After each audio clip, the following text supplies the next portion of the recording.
Hey y'all, Janae here. Welcome to the According to Jane T's channel. If this is your first time here and you like what you see, go on and hit that subscribe button for me. We're talking about Real Housewives of Atlanta season 16, part 1 reunion. It's almost over, y'all. Let's go ahead and get into it.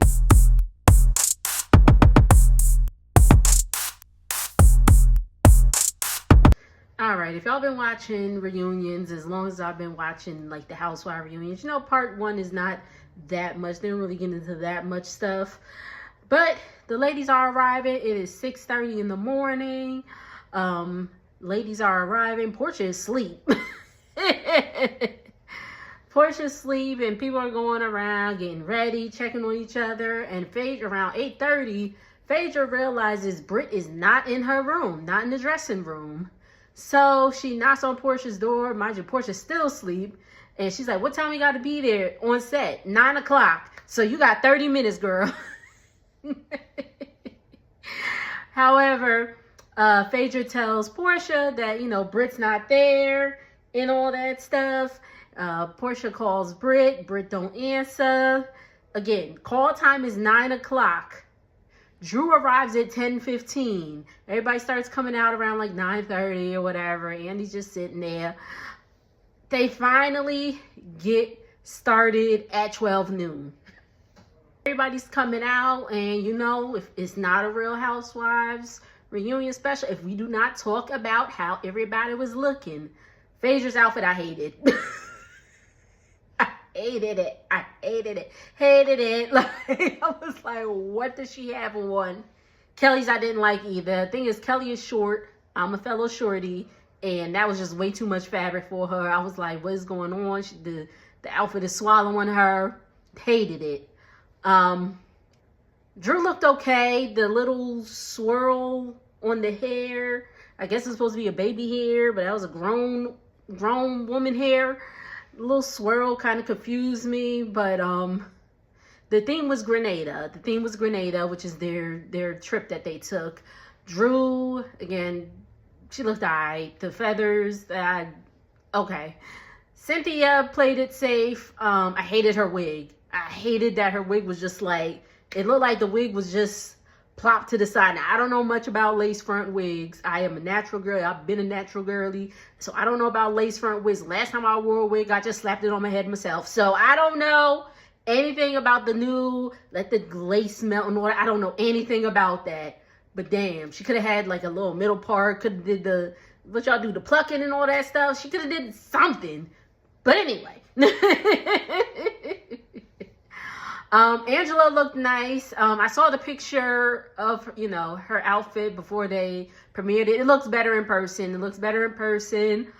Shamia looks great. Shamia looks great. The bob, the only thing I would say is take away the earrings.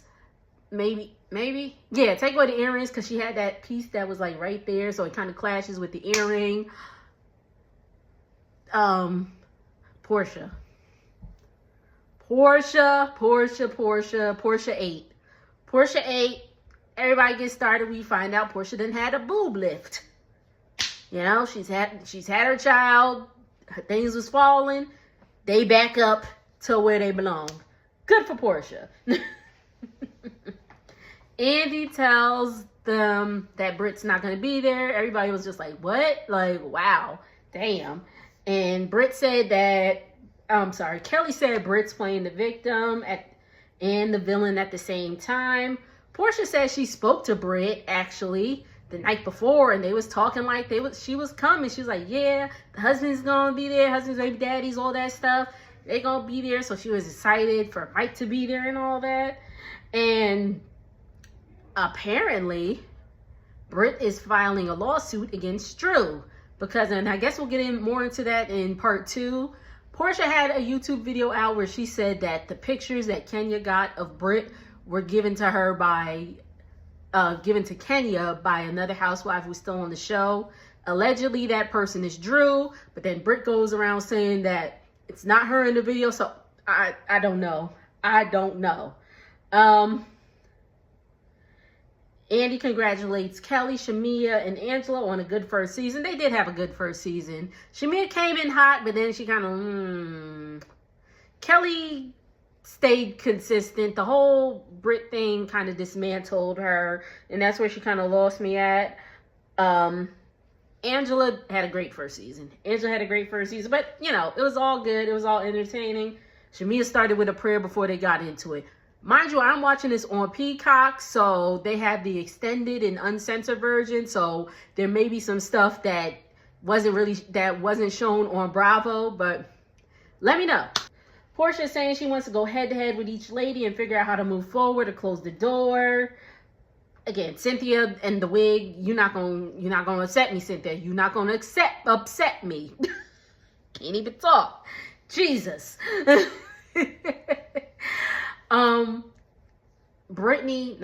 Lord Jesus. Cynthia is still going strong with her man. Her man's 59. I think Cynthia's like 56 or 57 at this point. Phaedra's like 54, I believe, but her man's 32. They're still going. Very nice, very nice. Okay. Portia's segment is first. They talk about, everything she went through this season. At the time, they were not divorced, but they are currently divorced. The prenup was upheld, so she is still in the house. I believe I talked about it in the previous video. I'll come back to it I'll come back to it. But she said Simon purchased the home before they got married, but they had some certain Simon himself purchased the home before they got married, but they had some certain stipulations in it, which can make it a marital home. And she in that house. She is in that house. Oh my God. He was detained by ICE. She debunks that she called ICE on him, saying it wouldn't benefit her, but I'm just like, And Andy said, do you still love him? And she was like, I do. And Kelly was like, and I was like, because, listen, this is my opinion. We could agree to disagree. Keep it cute. Keep it cute. But I don't know. I don't think Portia really loved that man. She saw him for his money. Because I'm like, just the physicalness. I'm sorry. We shouldn't talk about people's physical appearance. It's just, anyway. Okay. All right. I just didn't think she'd be physically attracted to him. That's all I'm saying. She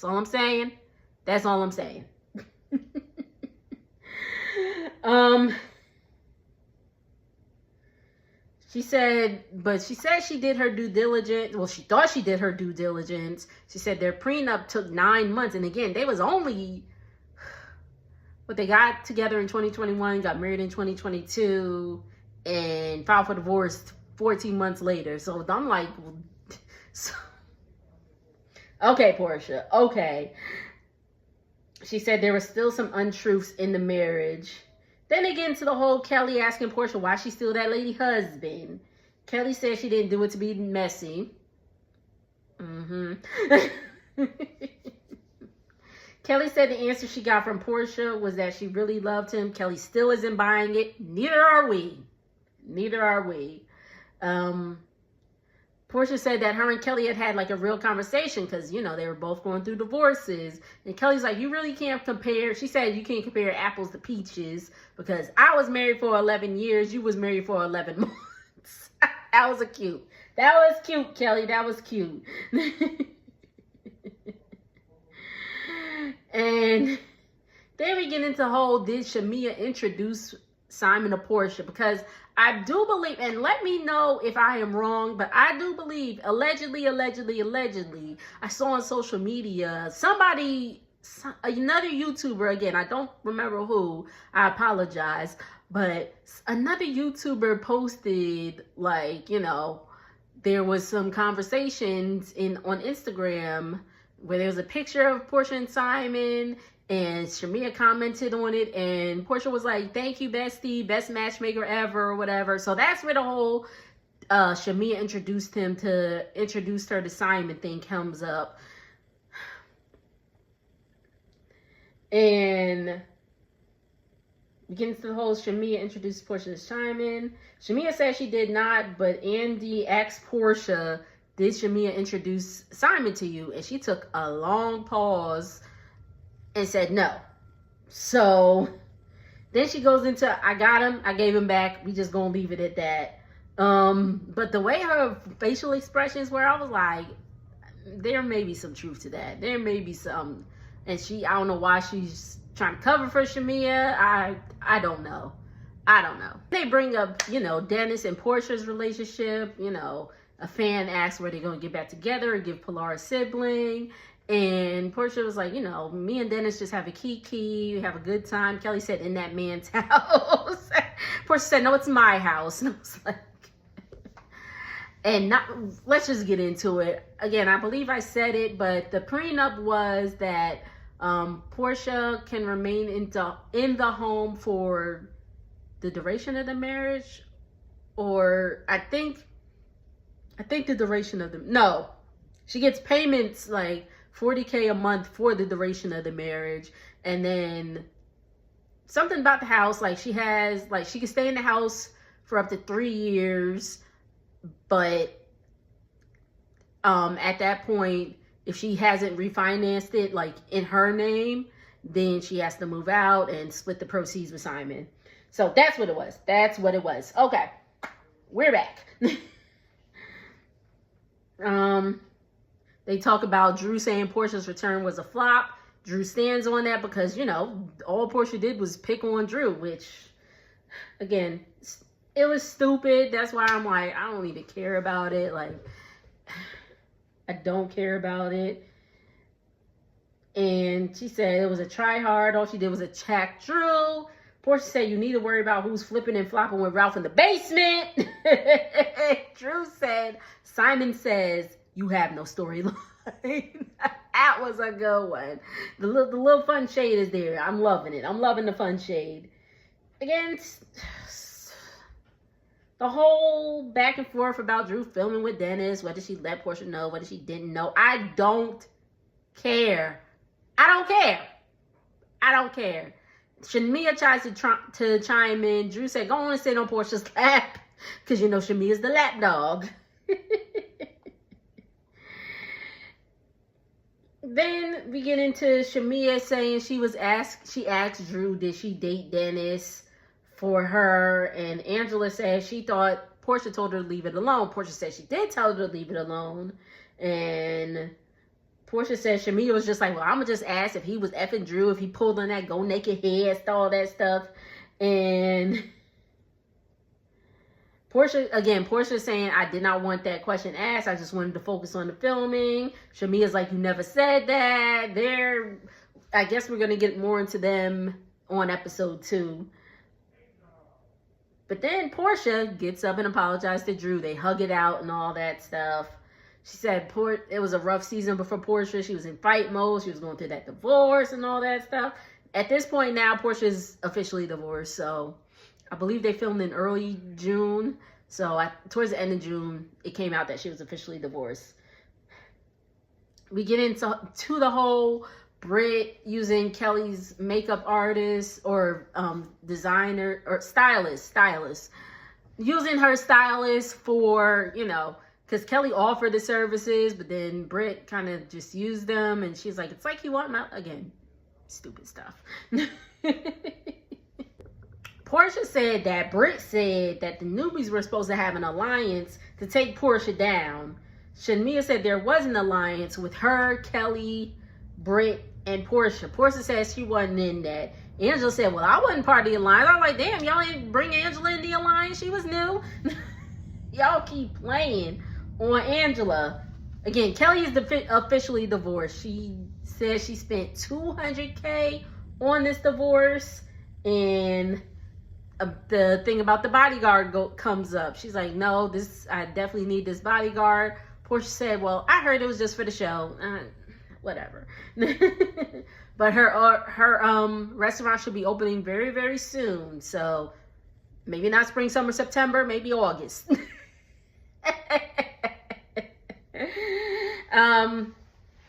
She said Kelly said her and Brit are never going to be friends again. Kind of figure that. So the Angela segment comes up about, her whole thing with that. And again, we see a clip from Angela's mom, who unfortunately had passed away. So RIP to her. And earlier we saw something mentioned about Lonnie. So again, RIP to both ladies. She's still standing on the fact that Phaedra set up Marcus and all that stuff. And then she pulls out a folder. Now, it wasn't like Monique's binder from, was that season 5 of Real Housewives of Potomac? It wasn't that. It wasn't that. But she pulls out a folder that Marcus went to school with Phaedra's sister. And I don't know. I don't know who set it up at this point. I don't care. I just don't care. Oh, Angela said Phaedra was trying to secure her spot. That's why she did it. Phaedra said, not so fast. I got a guaranteed contract. And I said, oh, she was not playing with the Real Housewives. She's like, if you're going to bring me back, I need at least 3-4 seasons of this. But that was pretty much it. That was pretty much part 1. All right, Brit Edie news. This came out today. It's Monday night that I'm recording this. This came out today. Brit Edie, first of all, she posted a picture of like her in all gold. I guess what she would award to the reunion. Maybe she got dressed and was like, never mind. So she did that. Again, I don't follow this lady, so you know. But Shade Room Neighborhood Talk, they picked up on it. So she had did that. And then she announces there's a picture of her, which I'm going to put in the thumbnail. Picture of her in said outfit with a burning peach in her hand. So she is announcing her exit from the Real Housewives of Atlanta after 1 season. This is from People magazine, y'all. Quote, I don't owe anyone closure. Okay? So, Brit Edie announced on Monday, July 14th, that she decided to exit the Real Housewives of Atlanta after 1 season. My love, they were not going to ask you back. She is suing Bravo for $20 million. She wasn't coming back. She wasn't coming back. So, she really didn't need to do this. Thank you for your services, Brit. Thank you. But I'm going to finish reading it. Her exit follows the June 2024 incident in which former castmate Kenya Moore shared explicit images of a person she claimed was Edie. Edie later claimed that the photos were not of her, as she revealed she would not participate in their season 16 reunion. The TV personality, 37, announced in an Instagram post on Monday, July 14th, that she has decided to exit the Bravo series after 1 season. She began her announcement by stating she is ready to close this chapter. I want to thank everyone who supported me, my friends, my followers, my amazing team, and anyone who defended my name, she wrote. I decided to walk away from something that no longer services me because I choose peace over destroying my mental health. It's very easy to say what I should have done when most have not walked a day in my shoes, she continued. I choose me, and a lot of people can't say they choose themselves. I still have a lot of healing left to do, but you can't heal in the same place that makes you sick, she added before concluding. I don't owe anyone closure. I only owe myself to do what's best for me.